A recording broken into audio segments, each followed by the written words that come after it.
Welcome back to my study. Here I am today to talk to you about MMC 2022, or as it's otherwise known, Metaverse Maker Competition 2022.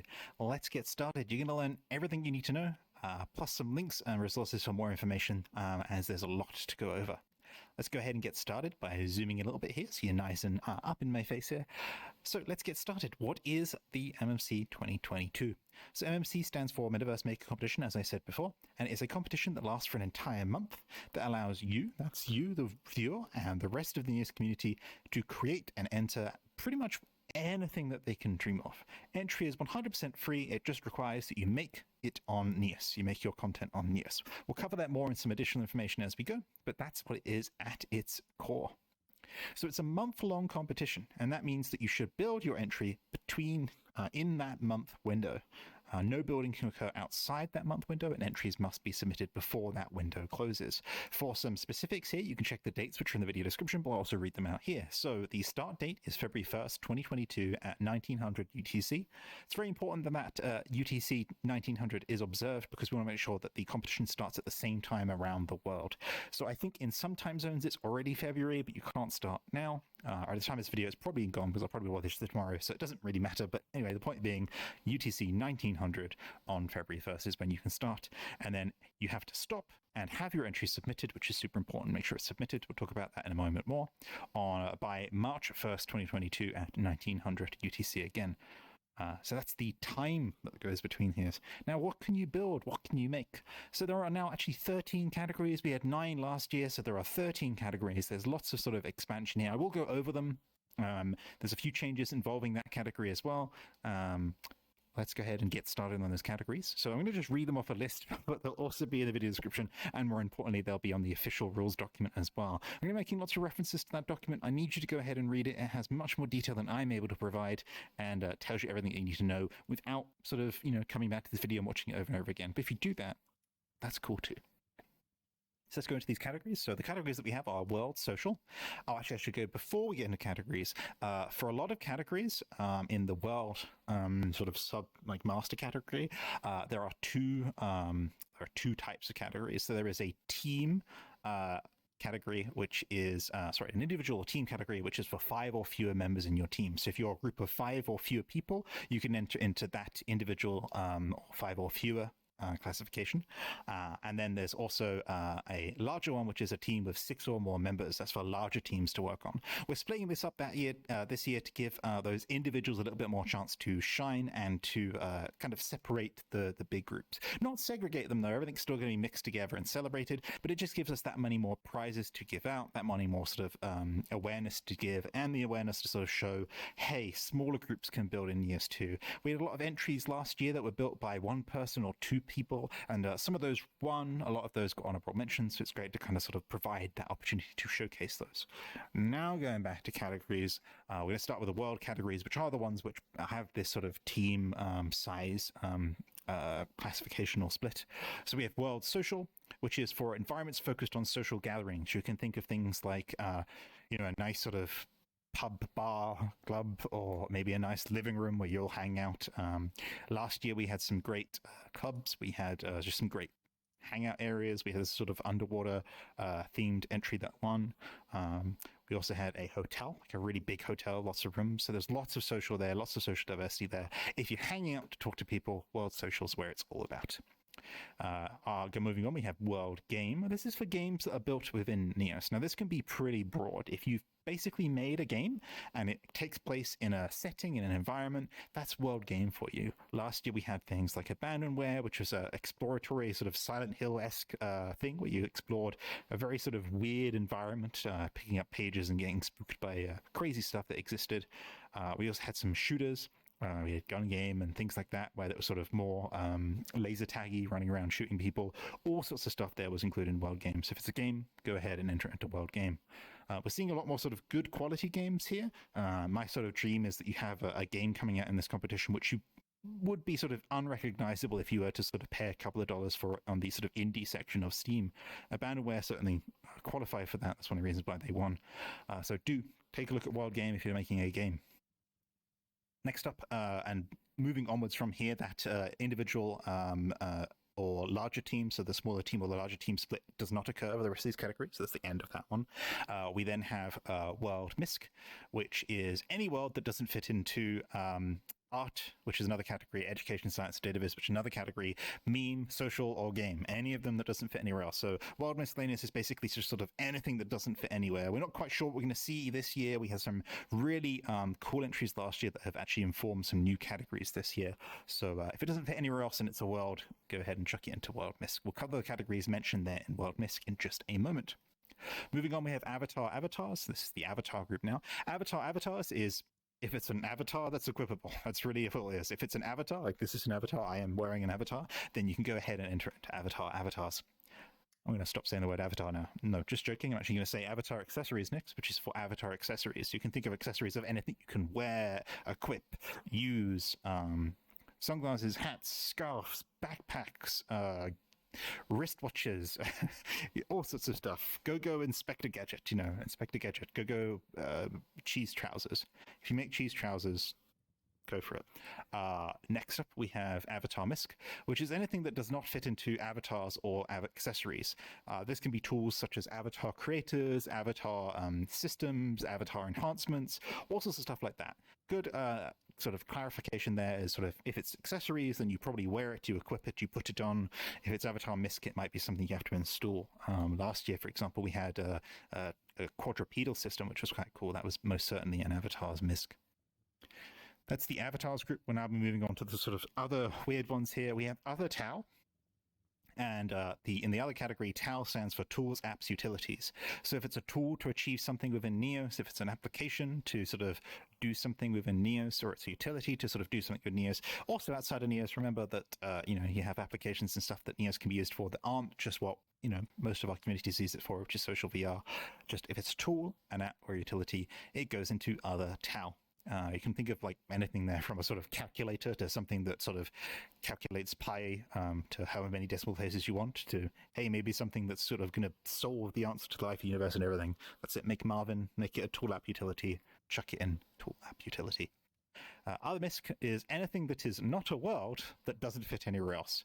The MISC categories are going to get sort of watered down this year. That's totally fine. That's why I made additional categories. So if it doesn't fit into the other categories, which I'm about to mention, then it goes into other MISC. So moving along to the new categories for this year, we have art. We'd love artistic entries. Tilt Brush authors came on board and they made lots of sort of creations, and we'd like to showcase those separately. So we made art. So if your entry primarily focuses on art, go ahead and chuck it into art. I've been watching some Tilt Brush live performances. That's where they draw their piece in VR, and it's amazing. There's sort of music playing. They've got a sort of idea about what they want to do, and then it's really unclear because sometimes they're zoomed in and then they zoom out as they build their entry. So it's super cool to see. So if you're doing art, go ahead and chuck it into art. Next, we have one which I'm particularly excited about because it's going to sort of prompt a lot of thinking about what might occur or what might be there that isn't on the sort of social VR side. For those of you who don't know me, I do a lot of sort of education science work anyway with Neo, so it was good to see this category. This is ESD, which is short for Education, Science, and Data Visualization. So that's any works that focus on educational, tutorial, scientific aspects, and or data visualization. We had some great stuff last year involving satellites in the night sky. It was great to see. I'm sure there are others that I'm forgetting right now. I am sort of scrambling here to get this video out, so if I do forget any of your entries, totally fine. They're all amazing from last year. But yeah, anything that's educational or data visual or science. So lots of stuff that can be done there. Go ahead and take a look at my MRI images as an example of just sort of like where the boundaries are. Inside medical images is my world. That's like literally my brain, and you can see that. Like that would be super cool to see more about. And then on from that, actually, meme isn't a new one, but it's just listed right at the bottom here. So meme is a category which I also like because I'm quite a memester, is humor and parody. Works will be a form of parody and comedic use, so any asset is acceptable. So the restrictions and rules are kind of relaxed there. So there you go, that's sort of a meme. We saw lots of crazy stuff there, lots of recreations of memes or things that exist in other places. Some original memes, some memes that played into items within Neos, all sorts of stuff there. So do check that one out. That's quite an easy category to build something in fast if you're looking to make an entry. I do encourage everyone to enter. So those are the categories, and I've whittled long enough about them. So those are the categories. Let me take a look at my notes here. If you look at me looking to the right, it's because I've got notes behind me. If you want a behind-the-scenes video, I'll probably record that straight afterwards because I'll forget otherwise. I'll just show you what this looks like from behind the scenes.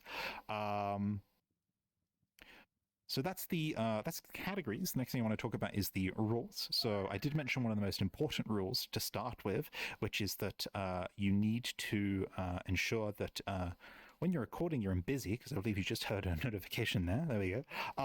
Is that you need to ensure that you're following our rules. Now, our rules are quite extensive, and I do apologize for that. It's just because of the amount of prizes that we're going on about here. I will talk about prizes in a moment, but just so you know, there are lots of rules to follow. Most important rule being that one at the start, which was that the entries can only be worked on between that February 1st and the March 1st deadline. Entries submitted after March 1st will not be accepted, and entries that break our rules may be disqualified.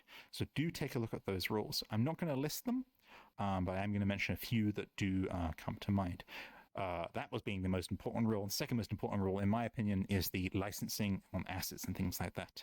The Creator Jam group, which runs MMC, have a sort of stance on assets and accreditation that means that we require assets made for MMC to be properly accredited and licensed for use. Generally, this is what you should be doing anyway when you're using any sort of VR development. You should be acquiring the licenses or making the assets such that they are allowed to be used here. The licensing requirements basically mean you must have a license for anything you use to have it inside your entry. So no game rips, please. No copyright infringement. There is the topic of fair use. I am not a copyright lawyer. Fair use is often misunderstood though, so do be very careful. We may disqualify for that one. Don't use game rips, and don't use things that can be sort of misconstrued or have complicated licensings. On the topic of licenses, please go ahead and ask in our Discord if you have any questions. There's also lots of lists of resources which are appropriately licensed. For appropriate licenses, you're looking for things like MIT licensing. That's the one that's used a lot in the software world. Creative Commons, which is a lot when it's used sort of assets, 3D models, textures, things like that. Just keep an eye on the assets there. Once you've got appropriately licensed assets, make sure they're in the credits. If you use something that someone else made, they require usually accreditation. For example, the most common Creative Commons license requires accreditation. So somewhere in your world, and I don't really mind where, put a plaque and then list them there. If they made, the scratches on the door, if they made the wood texture, if they made the seat, if they made, anything in the world, put them on a credits panel somewhere in the world so that we can see that you're accrediting them. Particularly if you win there, it just lets them have that knowledge. I'm not sure if you've had it recently with the, the past MMC, but I would love to think that some of the winners of the MMC would be notifying the asset authors that they used and saying, hey, I used your plant pot model in my entry and it won. I thought you should know. And they'd be ecstatic to know that. So it's the right thing to do is make sure that you've got stuff accredited there. So that's it for rules. There are a lot more rules. Please do check the rules. Link to the video description and also available in the MMC channel and linked from the Creator Jam Twitter account. So that is the rules licensing. Let's do submission a little bit. I'm actually going to take a different approach this year. I'm going to do a bunch of like smaller videos where I talk about how to do various things because we had some questions last year and I don't want to whittle along too long, but just briefly, submitting an entry, everything must be a world orb. When you have a world orb, you can submit that to the public Neo system. Make sure it's submitted. If it's not submitted, we can't find it. It is not an entry, so you must submit it. I will be making additional videos showing you how to do that process and how that works, but basically every entry must be inside a world orb and submitted to Neos for it to qualify. That submitted world orb must be submitted before the deadline or your entry is invalid. Entries that occur outside of Neos are invalid as well. This is a Neos-centric competition, so do keep that in mind. Last thing on my list to talk about is voting and judging. So like last year, we have a voting period. I don't have the date for that. Actually, I do have the date for that. Fantastic. The voting starts March 11th at 1900 UTC and finishes March 14th at 1900 UTC. So you can look forward to that. That allows you, the viewer here, to vote on entries that you'd like to see. Now, do remember, and I say this every year, voting does not mean who would win. So the most votes doesn't necessarily mean winning, because what the votes do is they get added to the judges' opinion. So the judges in the MMC team haven't been announced yet. The judges that I know for certain I can talk about are Medra, who's going to be a judge again. They are the runner of the Creator Jam group and sort of the, albeit sort of like master of the MMC. They've organized all of this and drummed up all of the interest there. Additionally, I am one of the judges again as well, so I'll be looking out for cool entries and adding that to the voting thing for our final decision for the winners. I didn't talk about winning, so I apologize for jumping around. This is what happens when you don't edit or plan your videos at all, you just talk at a camera. Prizes. So prizes this year, I was going to talk about because it was clear what they were going to be, but we kept getting more and more sponsorship. What I mean by that is people kept adding additional currency into the sponsorship pot, and so much so I'm actually not quite sure how much it is. But and as for sort of prize structure, for each of the categories I've mentioned, there will be one winner, and then there will be up to the discretion of the MMC judging team, there'll be a number of honorable mentions. The prizes for winning and honorable mentions are slightly different, but those are two amounts which will be sort of updated the moment we head to February, which will be tomorrow, and there'll be some information on that. So I'll post a link in the video description, which will give more information on that one. I do apologize that I don't have that here. It's just kept going up. We kept getting more and more and more and more winning. I don't want to misquote it, but you can be rest assured that if you win, you'll win quite a considerable amount of NCR, which is Neos credits, our currency inside the Neos metaverse here. There is no file space this year, unfortunately. Couldn't make that work with everything else going on. You will also get badges. You might be able to see, actually, they should be on. Yep, you'll see the badges above my head. You'll get a participation badge, and you will also get a winning badge if you win in a particular category. On that note, make sure you're registered. I did put out a tweet about this, but make sure you're registered. Maybe I'll do a video tutorial on registering as well, just so we have everything covered. I believe that's all. I'm kind of sort of getting fragmentary out in the weeds here, so I'm going to leave you off and let you know if you have any questions. I'm also going to be producing some additional videos straight after this one, more of the traditional tutorial type. We're going to be talking about creating an entry, submitting an entry, and some things to look out for. I'll see you next time. If you have any questions, please check the video description, but the full rules are linked. And I'll see you in Neos. Bye-bye.